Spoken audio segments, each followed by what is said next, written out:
About 10 years ago, someone forwarded to me an article in a Texas newspaper. The article consisted of an interview with the then president of the Unitarian Universalist Association, William Sinkford. Sinkford had preached at one of those big Texas churches. In his sermon, he mentioned that he felt that Unitarian Universalists' social witness would be taken more seriously by interfaith groups if the purposes and principles contained the word God. When he was interviewed later by a journalist, his comments were translated in the article to mean that he had petitioned the Unitarian Universalist Association Board of Trustees to add the word God to our purposes and principles. The article quickly made its way to almost every Unitarian Universalist minister and many lay people. And within a week, Bill Sinkford was deluged with 300 or 400 emails, dozens of telephone calls, and much dysfunction to his schedule. All this because of a misunderstanding in a Texas newspaper. If you haven't noticed, Unitarian Universalists sometimes have a problem with the word God. In our free faith, one can believe in God and the divine mission of Jesus, or believe in the feminine version of the deity of the goddess.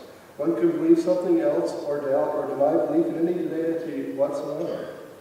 Religion in our movement is less a matter of shared beliefs, theological beliefs, than it is of shared ethos. That ethos is that human beings are good regardless of their personal religious faith, and every human being is endowed with inherent worth and dignity. So you may disagree with me and still be a worthwhile human being, and I may disagree with you and still have some degree of inherent worth and dignity. I accept that Revelation is not sealed, and that the universe still has much to tell us.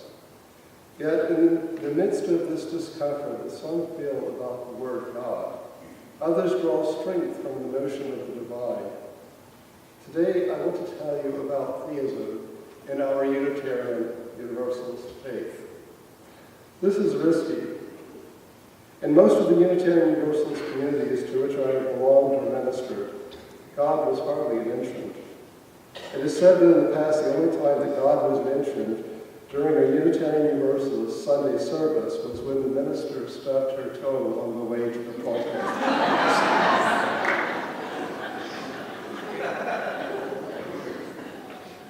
Perhaps we hear divisive opinions about what we actually believe, or do not believe. The richness in Unitarian Universalism is its ability to have the kinds of conversations in ways that no other religion could accept, and is in the ability to be changed by that encounter with the sacred other.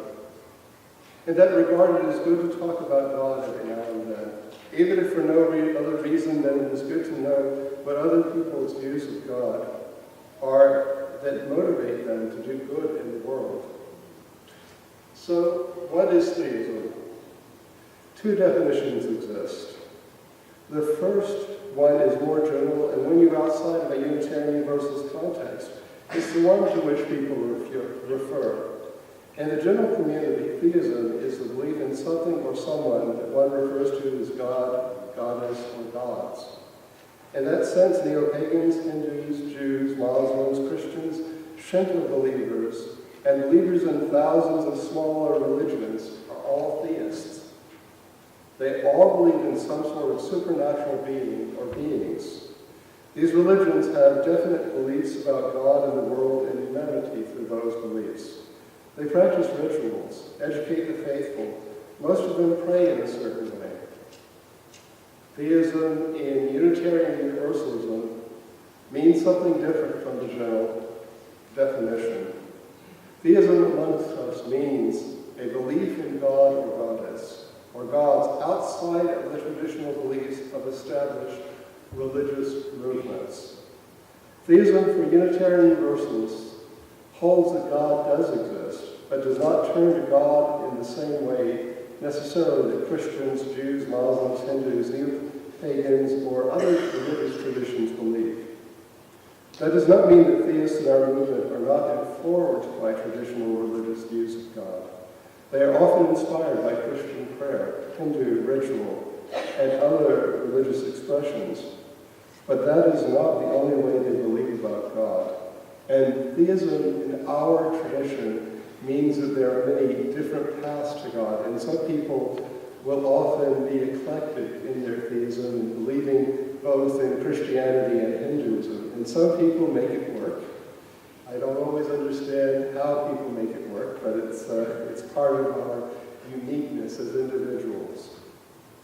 Theism in our religious movement has deeper roots than one might imagine. After the Unitarians separated from the New England Standing Order, the Puritan Church from which they were derived, the generation that engaged in the initial conflict did not consider its faith to be anything more than a Reformation movement in the larger Christian realm. The early Unitarians believed that by freeing Christianity from ancient creeds and a new form of Christianity, based upon the new Enlightenment era higher criticism, would reveal the truth in the Christian faith. At the beginning of the 19th century, new techniques for biblical research called into question the ancient creeds and much of the traditional theology of the Christian church. After all, if one knows from different research methods that Paul's epistle to the Hebrews is a pious forgery, in a sense that it was definitely not written by Paul, does it inform one's theology? The people who would later call themselves Unitarians determined that given the uncertainties about writings in the Bible and conflict within the text and traditional Christian theology, that one should discern the truth for oneself and remain open to new revelation from science and research. They did not conceive that they were breaking away from the Christian faith, but conceived that they were founding a religious movement that was intellectually honest. The second generation of Unitarians grew up in congregations and wondered why. If the congregation was without creed, it still maintained much of the language and rituals of the Puritan movement. Recognizing that the previous generation's examination of the Bible had discovered flaws, they wondered why their parents still held on to the Scriptures as the ultimate source of revelation. They asked if other sources of God's revelation existed beyond the Scriptures. They wondered if they could experience God personally without turning to the Bible. This generational struggle came to a head with Ralph Waldo Emerson's address to the graduating class at Harvard University's Divinity School in 1838. Emerson belonged to the second generation of Unitarians. In fact, his own father was among that first generation of Unitarian ministers. Emerson's Divinity School address set the tone for the debate between Unitarian clergy.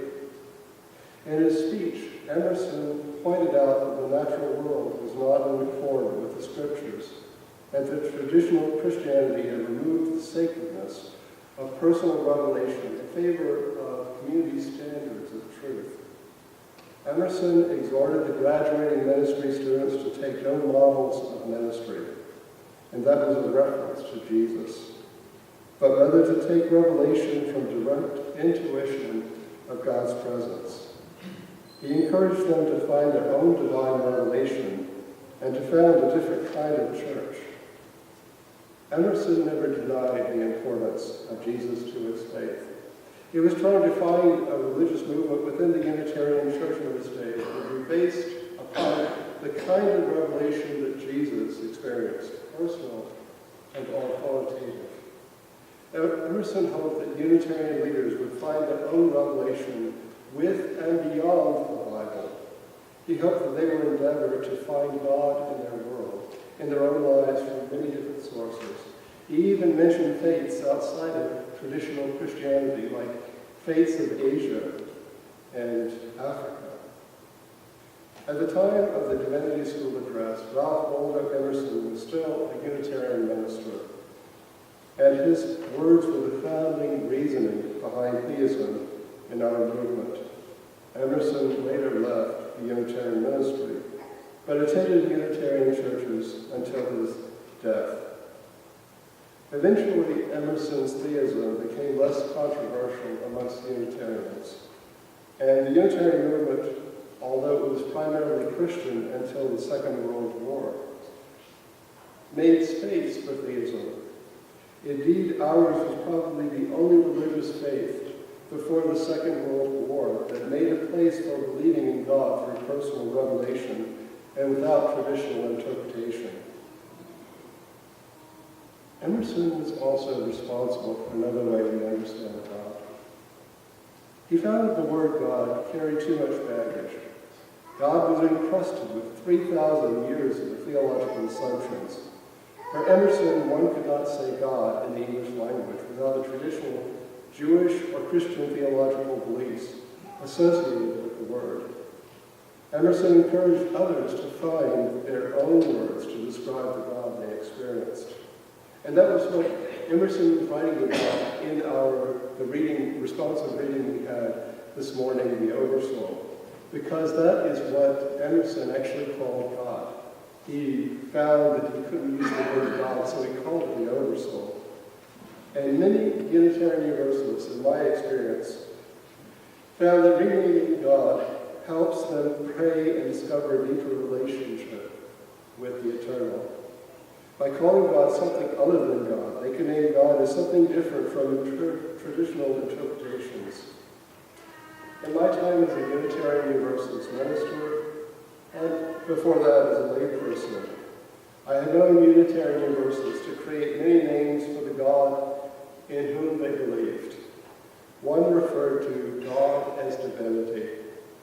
Another woman I knew told me that her prayers, since her childhood, had been to Trudy.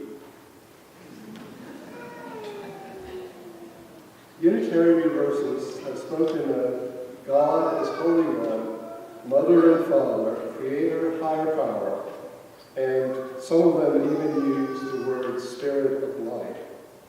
It strikes me that Unitarian Universalists can be creative in seeking words to describe the God they believe in. And God is a problem to all of us, even if we do believe in God, because the God we might believe in is not found in the larger community very often. And sometimes we react to that. Former president of the Unitarian Universalist Association, John Durans, wrote that when someone walks into his office and says, "I don't believe in God," that he replies, "Tell me about the God you don't believe in. Chances are I don't believe in him either." For many of us, what we were told about God does not fit our personal worldview. Mother's God, the God we heard about at church or synagogue or some other place, does not describe the God we encounter. Many Unitarian Universalists reframe God in ways that make sense and speak to their inner spirits. This is not making up God. This is a way of expressing the nature of God that they experience. Rebecca Parker is a Unitarian Universalist minister, and she writes, "God is not an all-determining creator. Each creature is self-creating in relationship with all other creatures, including God. So we're co-creators with the divine. We make God as much as God makes us." This is a conception of God very different from the one given to us by traditional religions, where God is solid, immutable, unchanging, and this God changes with us. Then there's the other problem with God. Traditional beliefs about God state that God is all-knowing, all-powerful, everywhere, and benevolent. The problem is that logically, each of these traits cancels out the other under the right circumstances. For example, if God is good and powerful and all-knowing, then how can really, truly terrible things happen? Wouldn't God care enough about us to prevent us from experiencing harm? One answer to this conundrum is given by Jane Malden, also a UU minister. She writes, I would say that God is the creative force that has cast each of us into this world. God is the love in and between people. God does not willfully direct hurricanes onto the beaches of the unjust. God is the moral conscience that demands we walk those beaches, hand in hand, building together where hurricanes have destroyed. None of us knows God completely. None of us knows absolutely whether God exists or not. As Unitarian Universalists, though, we turn to each other and seek answers, whether we believe in God or not. We still believe in each other and in the good in the human spirit and in our responsibility to act for good. Theism is one of the more common Unitarian Universalist theological expressions. It holds as its core that God is too great to be defined by only one theological interpretation or religious tradition. Theism among us is self-defining as anything else in our movement would be. For the freedom to find God or to find meaning without God, for community that affirms us as we are, for a society that preserves our right to believe as we do, and speak the truth as we see it, may we be truly grateful.